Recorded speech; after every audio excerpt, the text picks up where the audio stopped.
Welcome back, everybody. Money Mondays with your hosts Ben Suttles and Ferris Musa from Disrupt Equity. Every Monday, 3:30 Central. Whoa. You stole my thunder, dude. I was trying to do this whole intro. That's what I'm here for, man. I'm here to spicing it up a little bit, all right? All right. Well, as Ferris mentioned, every Monday, 3:30-ish Central Standard. So thank you for tuning in. We're going to get right into this. What are we talking about today? How to build your investment strategy during uncertain times. And I would say there's definitely some really, uncertainty. You got to be aware of how to build your strategy, period, regardless if it's uncertain or certain times. You know, I mean, people are always like, oh, this is a good time to invest in real estate. I said, there's always a good time to invest in real estate, right? You know, because at the end of the day, there's still deals being done. There's still deals to be had. And there's a little bit of some, price reduction that's happening too, right? Absolutely. It's like huge. People think that the whole thing's just going to crater and doesn't work like that, right? And the one thing that I want to tell people also is that, obviously real estate's hyper local, right? So what might be happening in one submarket isn't necessarily happening in another. We saw this really happen in 8, 9, and 10, where some markets just got crushed. And then here in Texas, where we were at, we had a little bit of a slowdown, but it really wasn't all that bad, right? So we're just getting into this, the uncertain times. I think, we're going to find out what's going to happen in the next 6 months. Are we already in a recession? Are we going to be in a recession? What about inflation? Is that getting better, right? Is the Fed going to continue to, increase interest rates?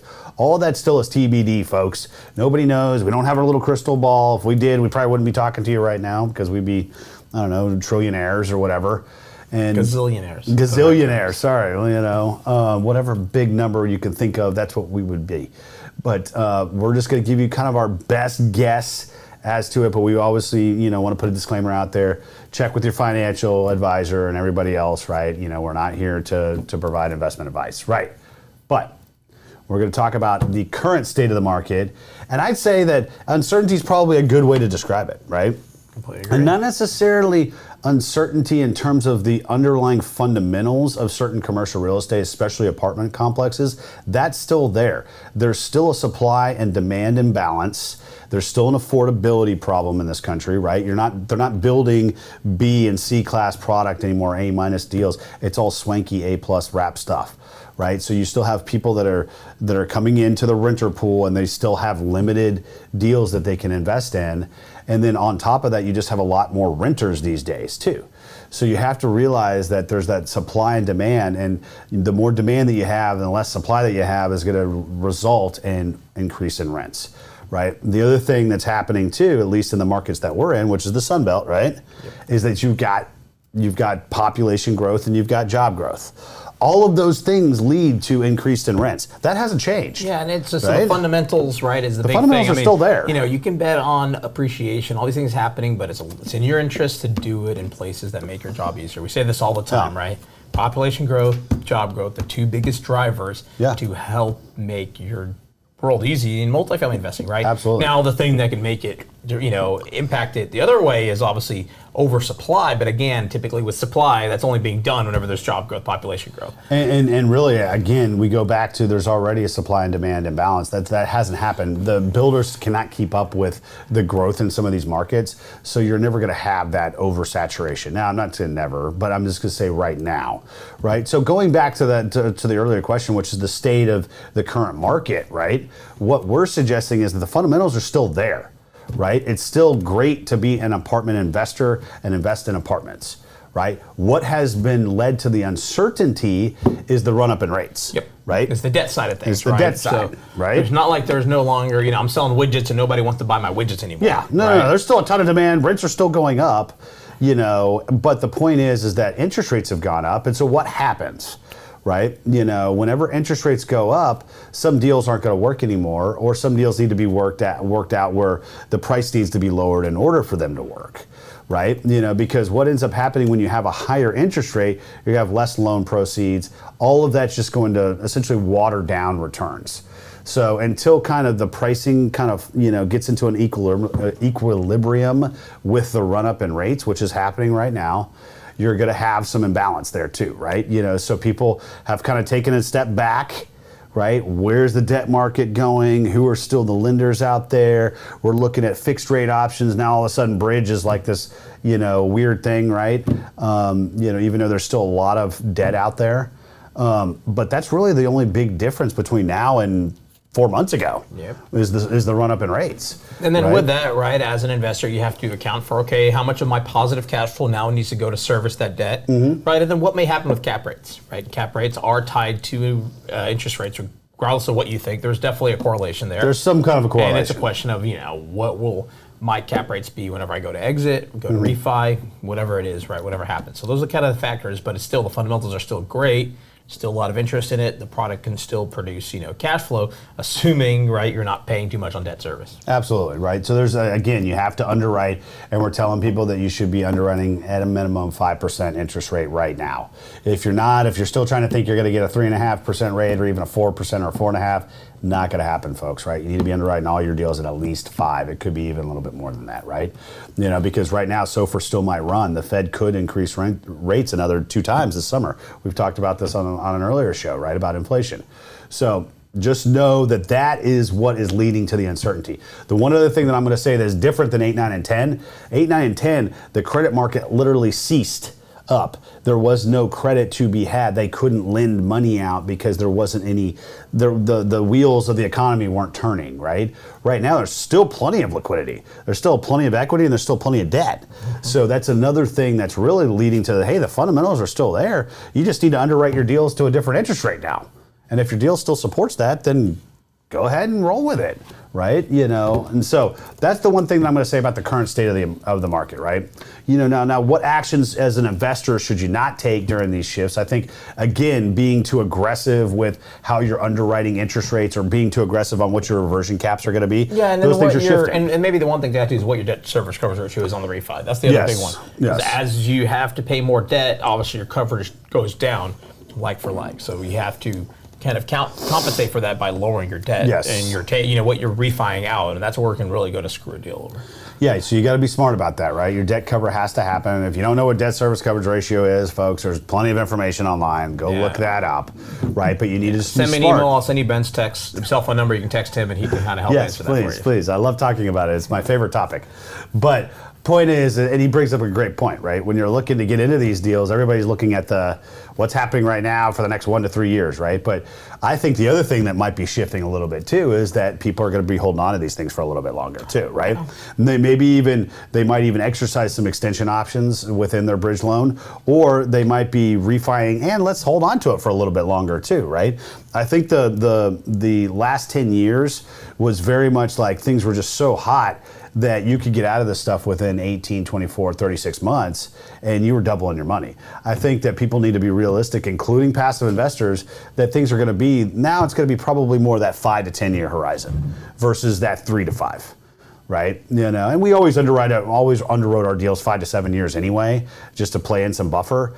But we always kind of knew it was probably going to sell within 3 years. I think that is no longer going to be the case. I think people are going to need to be in for the long haul. But again, you've got the fundamentals that back it up, so it's not a bad thing, right? Advice for mitigating risk on your investment portfolio in today's market. Oof. I have one, but I want to understand what you have. Don't talk about cap rates. You're not going to talk about cap rates, are you? Why? Is that what we're going to say? Pick something more clever than that one. Interest rate caps. The obvious one is interest rate caps. We all know that. But I think there's a lot of people still don't understand what that is. No, absolutely. It's something that the lender forces you to do, right? So I'm going to steal his topic, but I'm going to think of a better one here in a second. Interest rate caps, right? Essentially, you're forced to buy a cap. It's insurance that you're not going to go above a certain amount of spread on the interest rate. That's all that is. But that's a given one. But what else could people do, right? I would say cash in the bank is probably, that's how we look at it. I was going to say that too. Now you got to go steal your own. Cash in the bank, right? I think right now we are buying deals with plenty of reserves because I don't know what year 3 looks like whenever we go to the refi, but I want to make sure that we have cash just in case it's worse than what we expect, right? I think that's a huge one. What else would you say is kind of another? I was going to say, and which is kind of correlated to what you're just talking about, right? Which is maybe let's talk about lower leverage, folks. Yeah, right? actually, that's a good one. I think in a lot of ways, people got used to trying to push things to 80%, 85%, trying to take out as much loans leverage as they possibly could on these deals, and that might have worked, a little bit in the past. I still would question that process in general, but we've always kind of been a little bit lower leverage, folks. We're typically in that 65 to 70% range, but we're looking more in that 65% leverage range. And the reason being is again, it's lower risk and it's definitely lower risk on a refinance, right? You're less likely to get jammed up on a valuation and you can't get out of the loan. So be looking at that as even as a passive investor, right? How much leverage is somebody taking on? And I'm not saying that you can't make an 80% deal work still to this day, right? It all depends on where interest rates and cap rates are going to be in 3 to 5 years when they go to refinance. But from us, we're just trying to obviously mitigate risk from our investors. So our approach is to take lower leverage. And yes, we got to raise more money, but obviously we're blessed that hasn't been a challenge for us in the past. And we do that to lower risk for our investors. Now, lower leverage, guys, is not just about taking all the cheap money you can, right? I know some people have that mentality. But again, with that comes risk. And as an investor, your job is to reduce risk, right? Especially if you're syndicating equity and other people's money. It's all about how do you structure deals where you are continuing to mitigate all the different risks that you're aware of at the time. And I'd say I think you sleep much better at like going lower leverage for the record. Oh, for sure. And I would say the one incentive that you do get, folks, right? Yeah, you got to raise a little bit more money, or if you're buying your own deal, you got to bring some more money to the table. But you do get better spreads. You typically get a better interest rate, or you might have more advantageous just loan terms in general, because again, the lender looks at it as a lower risk loan too, right? So they're going to be more apt to, work with you on some of the other stuff, right? Maybe you get a couple additional years of IO, or your spread, which again, folks, you're talking about, SOFR with the spread is your all-in rate, right? If you're looking at bridge. And that's obviously great for cash flow too, right? Maybe your interest rate might actually be 4 or 4.5 if you take on a little bit lower leverage. So those are some of the things that we're doing to mitigate risk. But if you've got some suggestions, please put those in the comments. We'd love to hear from you guys, right? We want this to be an interactive show. But hey, moving along. So and really quick, if you do have comments, questions, ideas, we are going to review them all in depth. Please spend the time and effort to leave them. I'm over here monitoring comments, questions. He's really working, folks, but one of us has to work, all right? Ben just sits here and does all the talking and the yapping, and I get the real things done behind the scenes. Trevor says hello. Hello, Trevor. Hey, buddy, what's going on, hope to see you here soon. I think we'll see him in Seattle, actually. Hopefully we see you in Seattle. I think you had mentioned that you're coming up there. I guess sit back and build other aspects of your company. All right, I guess that's something people could do during, kind of uncertain times, right? No, and we did that during COVID, right? We definitely pivoted into some different industries and took on some different ventures. Sometimes it's all right to kind of just say, hey, I'm just going to coast. You don't always have to be buying, right? I think you should always keep your ear to the market and be underwriting deals just so you can determine where cap rates and where things are shaking out at. That doesn't mean you got to buy all the time either, folks, right? At the end of the day, you have to determine what is in your best interest, right? What are your goals? So, all right, we've got some questions coming in. How can dips in the market be an advantage to real estate investors? I'd say you get better deals there's sometimes, a phrase, right? You want to buy when there's blood in the streets. That's true. Actually met a guy yesterday who's an agent who told me about how, he had a bunch of rentals, and during COVID, he kind of got scared and spooked and sold everything, and he kind of regrets it. Right. No, so that's true. Guys like and that. Someone else capitalized on that, and this guy, his loss is someone else's win. So. Yeah. Be careful. You obviously have to keep up with it, right? You don't want to just be completely blind to the situation. But again, folks, there's still an affordability problem. There's still a supply and demand imbalance. There's still population and job growth in most of the markets that we're at least looking at, which is the Sun Belt. Look it up if you don't know what states those are. And all of that leads to great investment opportunities, right? But, I was going to say, you're not necessarily getting a gigantic, percentage off of the purchase price. We've seen adjustments of anywhere from 1 to 10% on certain deals. I think what you're seeing now is that there are some people that are kind of sitting on the sidelines, at least for the summer, and seeing what the Fed's going to do. And so you're going to have less competition, right? And the competition is literally what's leading to the premiums on some of these deals, right? Is that people have bid it up, right? When you only have 4 groups versus 40, what do you think is going to happen to the price? It's not going to get bid up as much as it is. So that leads to a little bit better of a price point that you might get. How do you identify unique opportunities during uncertain times? I would just say you have to keep your ear to the ground. Don't get completely out of the market where you're like, I'm not even going to talk to brokers. I'm not going to do anything. I think that would be a mistake, because it's like anything else. You have to spin it back up whenever you do get back in the market, and ask us how we know, right? We kind of took a break, during COVID for about 6 months, and it was tough getting back into it, right? It's like riding a bike. Yeah, you're going to eventually figure out how to do it again, but it takes time to get ramped up. Right. So how do you identify those unique opportunities? Ben stumbles a lot on this bike, if you can't I do. Identify the opportunities. I mean, it's just getting out there, talking to people, networking, right? One person's problem can be another person's gold.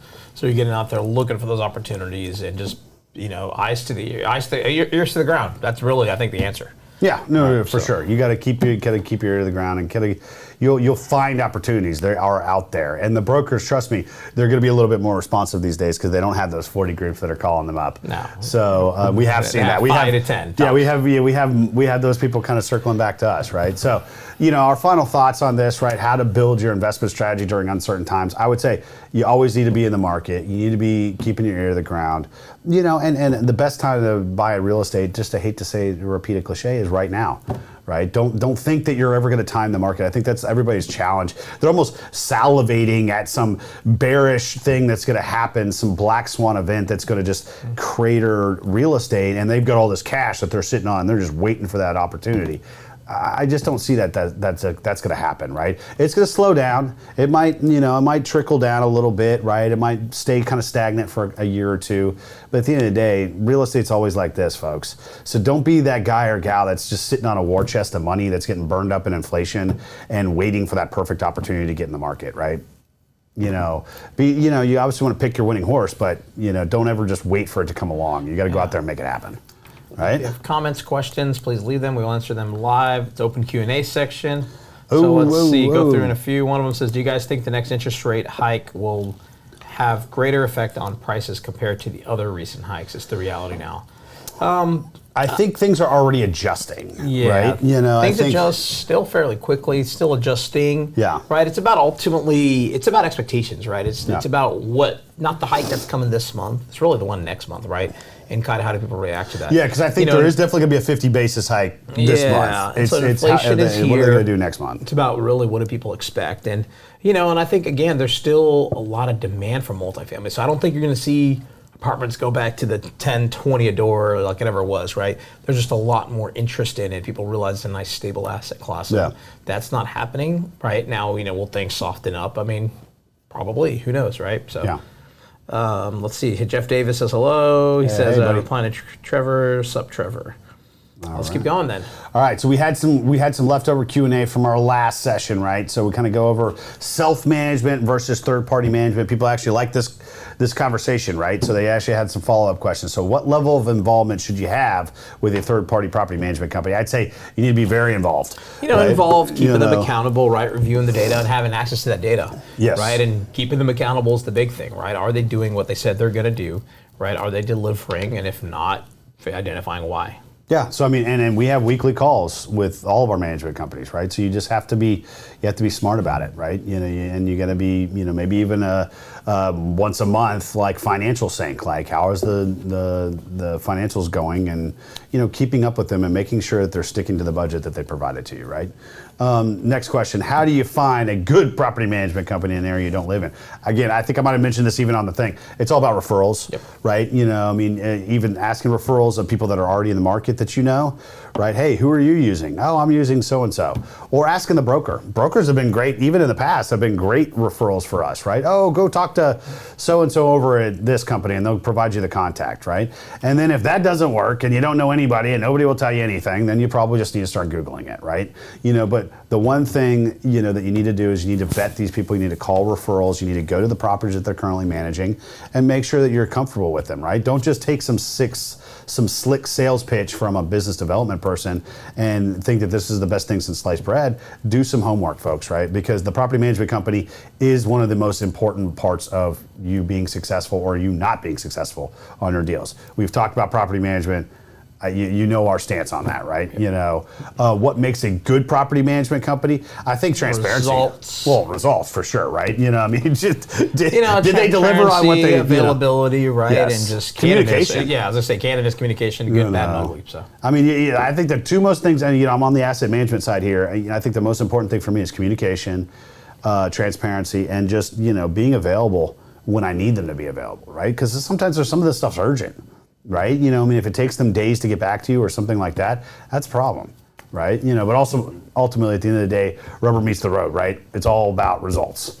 So, hopefully that answered some of those follow-up questions. Oh my gosh, it's that time of the show that we talk about MFIN, which is coming up July 23rd, 2022 in Seattle, Washington. Really, really excited to be in this market. Well, who we got, man? I think we have some new announcements. A lot of speakers. So we got. Oh my gosh! First and foremost, we have some. I'd say, what's the word? What's the? What do you call the people that graduate from college and they come back? What are the word? Alumni. Alumni. We have some alumni. There right? You we go. got Tom Wheelwright's coming back. Oh. Neil Bowa's coming back. Neil Bowa, he hasn't been the last couple Robert Helms is coming back as Mr. well. Robert, which we love. And we got a new guest speaker. Brandon Turner, one of our friends and partners. My gosh, he'll be out there July 23rd. The beard himself, Mr. Brandon Turner. Good opportunity for y'all to see that. So definitely would love to see y'all there. Should be a pretty packed house. I mean, honestly, lots of speakers, lots of content, and of course, awesome networking. Would love to see you all there. It probably is going to sell out, so tickets will continue to go up each week. So definitely check it out sooner than later. We do have some VIP tickets left. Yeah, only a few, I think. 2 or 3 spots. I don't know what a few means. I assume not very many. mfinvestornetwork.com, coupon code DISRUPT. Ooh, get $100 off those VIP. Again, Brandon Turner, Neil Bowa, Robert Helms, and Tom Wheelwright, plus a bunch of panels, plus a bunch of networking, and it's in a great spot. So come early, stay late. It is in Seattle, Washington, July 23rd. Last chance to get in. We are raising money for homeless veterans and building tiny houses for them. I'm getting close to my goal, and I wanted to see if you guys could help participate, even by $5, $10. Love for you guys to invest in this great charity and donate to it. So check it out, bit.ly/donate to Homes for the Brave. I put some more money in over the weekend. I'm going to be putting some more money in this today as well. We're looking to finish up. The folks out there are also going on a 170-mile hike this week, and they're going to be additionally raising some money and raising awareness for this important cause. So check it out, Veterans Community Project. Really, really proud to be a part of that organization.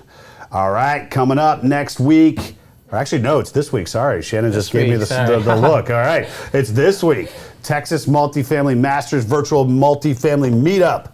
Oh my gosh, who do we got? Fireside chat with who? Jake and Gino, two good friends of ours. All right. Jake and Gino going to be out there. These guys are incredible. They got an awesome story. They also have a lot of great content. So how to buy and finance right in today's multifamily market. So that's this Wednesday, June 8th, 7:30 U.S. Central Standard Time. So check it out. Register, please, at disruptequity.com/virtual meetup. That is where we're going to be. We typically have 100, 150 people on that, and great to have Jake and Gino out at that as well. So what's coming up next week, my friend? Talking about how to create a real estate fund. Oh, and I know a lot of people like to talk about this, so we will go through how we've created funds. We've created several of them, and what the mechanics and the steps A, B, and all the way to Z are. So check it out next week, Monday, 3:30 Central Standard. Awesome. Look forward to seeing y'all then.